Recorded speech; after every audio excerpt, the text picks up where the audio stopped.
Disculpe, sí. El municipio donde vive su hijo. Jacksonville. No es un condado, es un municipio. Ella le dice municipio. Una ciudad, Jacksonville. Ya vamos a ver cómo pasa en Estados Unidos para que informe. Él me dice que es muy importante el resultado.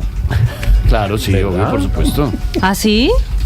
Yo no entiendo, ¿no? Los ojos del mundo, Aurorita, están en las urnas de votación en Estados Unidos, una jornada que está en su recta final, en la que ambos candidatos llegan con una pequeña diferencia buscando alcanzar 270 votos. Ese es el número mágico, señor Don Lucas, de los 583 del colegio electoral. Aquí no se elige directamente con voto popular, como nos ha explicado Álvaro y Pedro. Eligen unos colegios electorales. Si usted llega a los 270... es presidente de los Estados Unidos. La mitad más uno, 538 electores tiene el colegio electoral, necesita la mitad más uno, 270 votos de ese número mágico. Podría haber empate, nunca ha pasado, pero se puede dar el empate, porque es 538, es un número par. Kamala Harris, del Partido Demócrata, estará en Washington. Donald Trump, de los republicanos, en Florida, atentos al cierre de las urnas. Una elección que será determinante para el futuro de Colombia y Latinoamérica. Gonzalo Lázari. Saludos, Jorge Alfredo, le hablo desde Washington. Estamos en el edificio Russell, a pasos del Capitolio. Estamos en el Senado de los Estados Unidos. La elección va andando poco a poco. Y la importancia de América Latina sin duda alguna está presente en el debate que han tenido tanto los demócratas como los republicanos. La pregunta es, ¿va a cambiar algo? Recordemos que Donald Trump, cuando fue presidente, no pisó tierras latinoamericanas sino una sola vez, y fue en la cumbre del G20 en Argentina. Cuando tenía previsto ir nuevamente a la cumbre, por ejemplo, de las Américas en Perú, en Lima, no fue, envió a Mike Pence.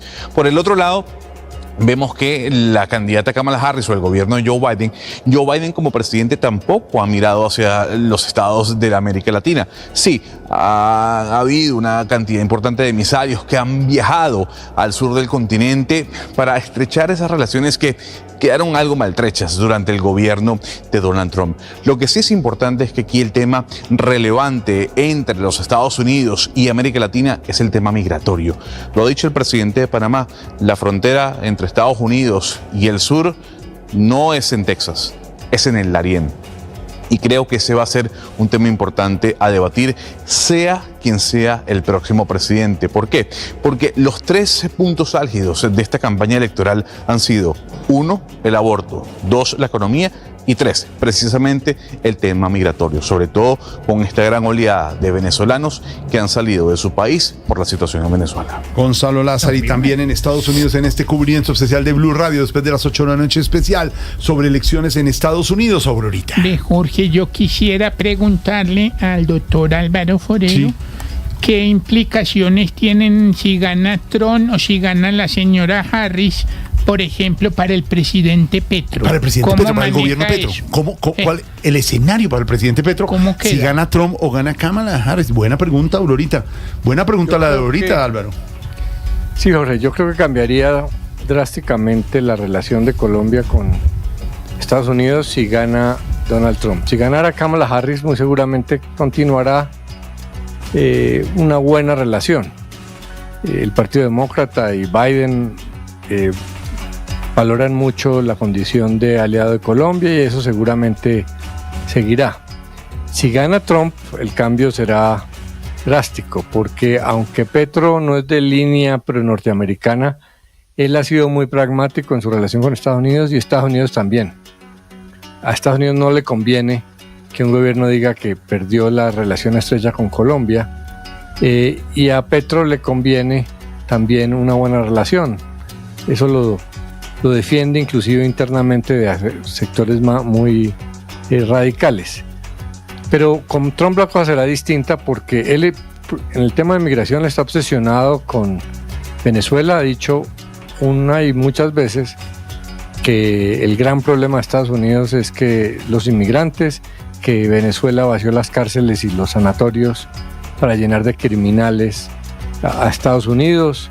Entonces, para seguir con esa retórica mentirosa, porque todo el mundo sabe que eso es mentira, va a tratar de usar a Maduro como sparring. A Maduro también le interesa.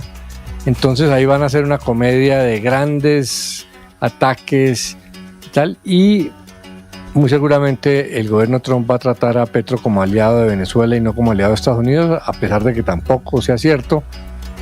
y eso va a complicar mucho las relaciones. En términos de migración, Colombia ha sido un aliado de Estados Unidos importante. Eso de haber admitido, haberle dado a los venezolanos un tratamiento estable y permanente, pues le ayudó mucho a Estados Unidos. Yo he tenido la teoría de que eso lo hizo Duque para complacer a Estados Unidos, que necesitaba también tomar unas medidas migratorias en Florida.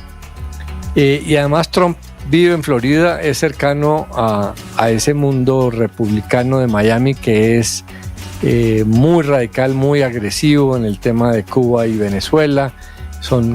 Esos congresistas de ahí son durísimos antipetristas. O sea que vendría una situación muy compleja. Muy seguramente Petro va a tratar de manejarla con serenidad, pero a veces llega el punto donde los presidentes dicen, bueno, voy a ordeñar esta pelea y la cosa se podría complicar. Efectos prácticos, pues ninguno, porque Trump pues habla mucho, pero al final no hace tantas cosas. Su gobierno pasado se vio que al final no tomó, dijo cosas tremendas sobre muchas cosas internacionales, pero no tomó medidas muy, muy drásticas. Entonces es la diplomacia de micrófono la que se complicaría y vamos a ver cómo lo maneja Estados Unidos. Afortunadamente tenemos de canciller a una persona que conoce muy bien el tema estadounidense, el Congreso, el tema bipartidista. Entonces, pues, es un zorro viejo en ese tema, claro, y ayudará mucho al manejo de la relación. Gracias, don Álvaro. Y el doctor Pedro Viveros, ¿cuál cree que usted que sea la respuesta que tendrá que dar Petro, bien sea gane Donald Trump o ¿cómo llama ella? Kamala Harris. Mire, yo creo ahorita una cosa. Es muy importante la elección del presidente de los Estados Unidos, pues porque es el mandatario de, si no la potencia más grande que hay en el mundo. Entonces, pues esa elección es muy importante. Pero en Estados Unidos, el poder real, Aurorita, está en el Congreso. Es algo muy importante porque una de las grandes victorias de la democracia norteamericana es que el Congreso no ha perdido el poder y no se ha subyugado a la presidencia o a la Casa Blanca. Usted ve en Colombia, Aurorita, y el Congreso es un órgano en Colombia muy débil frente a la presidencia. En Estados Unidos eso, afortunadamente, para lograr ese equilibrio que hay en las democracias, ni la Corte Suprema ha perdido el poder, ni el Congreso ha perdido su poder, ni la Casa Blanca ha perdido su poder. Luego, le queda a Colombia una palabra que es la que debe hacer un gobierno cuando necesite el apoyo de los Estados Unidos, y es la diplomacia. Si gana Trump, tiene que hacer una diplomacia mucho más fuerte. Hay elementos para hacerlo. El actual embajador Daniel García Peña es un señor muy serio. No es un embajador, digamos, como otros que han nombrado en otros países en este gobierno, que parecen más o que siguen, digamos, como influencers o como personas dando unos mensajes que no son, en mi opinión, los convenientes. Daniel García Peña es un señor más serio, menos confrontacional, y el canciller Luis Gilberto Murillo es una persona que durante el tiempo que ha estado viviendo en los Estados Unidos como un ciudadano, además como embajador y luego como canciller, ha logrado conversar con ambas tendencias políticas en el Parlamento. Luego yo creo que lo que tendría que estar preparando la Casa de Nariño en este momento es, si llega a ganar Donald Trump, desplegar una diplomacia mucho más fuerte, porque los primeros meses no van a ser fáciles. Aquí ya lo vivimos. En el gobierno anterior de Iván Duque decidieron acompañar una candidatura abiertamente, y recuerde usted que tuvo que recurrir el presidente Iván Duque a un señor como Juan Carlos Pinzón como embajador en Estados Unidos para que le arreglara los problemas con Trump, con Joe Biden, porque él había apoyado a Donald Trump. Entonces creo yo que Colombia, gracias al trabajo que ha hecho en el Parlamento con las bancadas de ambos partidos, pues existe mucho espacio para hacerlo. Pero el inicio de un gobierno con Trump, Ignorita, para el presidente Petro va a exigirle más del trabajo diplomático, más concentración en volver a hablar con muchos miembros de la Cámara, sobre todo, que va a cambiar sustancialmente.